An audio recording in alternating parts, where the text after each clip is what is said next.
गणित विषयामध्ये गुणाकार घ्यायचा आहे। तो गुणाकार आपल्याला सोप्या पद्धतीने घ्यायचा आहे की जो तुम्हाला स्पर्धा परीक्षेमध्ये पटकन उत्तर काढण्यासाठी उपयोगी पडेल। आणि आपण पहिलीच्या वर्गापासून पहिलीच्या मुलाला येईल याप्रमाणे आपण एक अंकीपासून त्याची सुरुवात करणार आहे। तर चला तर मग पाहू आपण सोप्या पद्धतीने गुणाकार। तर बघा आता मी फळ्यावर एक गुणाकार लिहिते 2 गुणिले 4। आता याचं उत्तर तुम्हाला पाठापाठ असेल तर तोंड येतं, बरोबर आहे नाही? 2 चौक 8। पण एक अंकी आपल्याला पहिलीच्या मुलांसाठी घ्यायचा आहे। हा गुणाकार कसा करायचा? तर पहिलीच्या मुलांना 4 चा पाठापाठ नाहीये, परंतु त्याला हा गुणाकार करायचा आहे। मग तो कसा करणार? तर त्याच्यासाठी एक सोपी पद्धत आहे बघा। सुरुवातीला जो आकडा आहे किती आहे? 2। त्याच्या 2 रेषा ओढायच्या। नंतर किती आकडा आहे? 4। याच्या उभ्या 4 रेषा ओढायच्या। 1 2 3 4। बघा एक चित्र तुमच्या समोर तयार झालं, बरोबर आहे का नाही?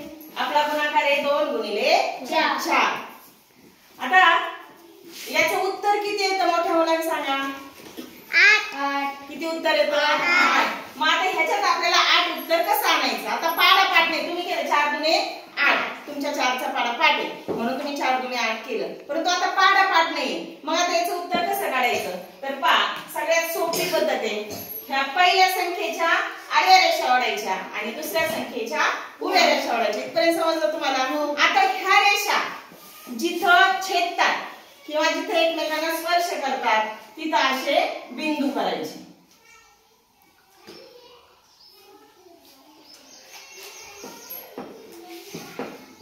किती बिंदू झाले? 8। मोजू आपण किती झाले? मोज 1 2 3 4 5 6 7 8। आलं का उत्तर? हो।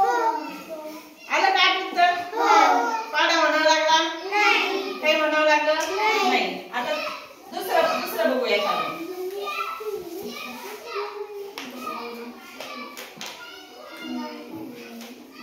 6 गुणिले 7। 6 गुणिले 7 सांगायचा। आडव्या किती रेषा ओढायच्या?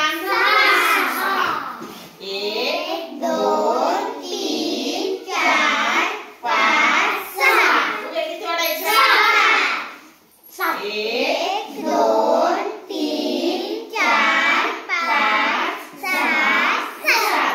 आता आपल्या 7 चा पाढापाठ नाहीये पहिलीच्या, बरोबर आहे की नाही? दुसरी पासून पाढ आहे, त्याच्यामुळे दुसरी पासून पाठ आहे।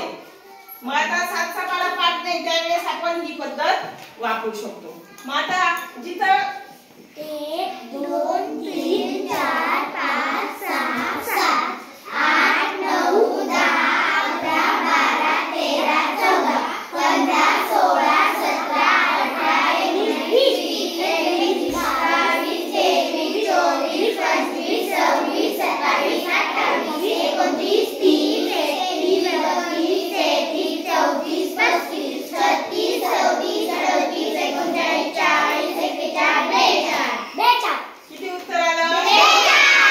7 सकून आले 42 डॉट आपले। 42 उत्तर आलं। आहे की नाही सोपी पद्धत?